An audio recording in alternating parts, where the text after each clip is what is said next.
বাড়ি থেকে বের হয়ে হাঁটা শুরু করলাম গরুর বাজারে যাওয়ার উদ্দেশ্যে। চারদিকে গরুর বাজার হয়, কখনো গরুর বাজার যাওয়া হয়নি, তাই আজ গরুর বাজার যাব গরু দেখতে আর আপনাদেরকে কিছু গরু দেখাবো। প্রথমে রাস্তায় এলাম, রাস্তায় এসে গাড়ির জন্য অপেক্ষা।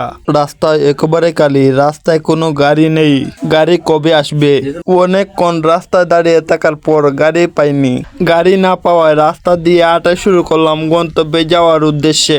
আজ অনেক গরম পড়েছে, তাই হাঁটতে অনেক কষ্ট হচ্ছে। আমার সঙ্গে ছিল বন্ধু সুয়েব, তার একটা গরু কেনার উদ্দেশ্য। আরো ছিল বন্ধু মাহবুব রহমান।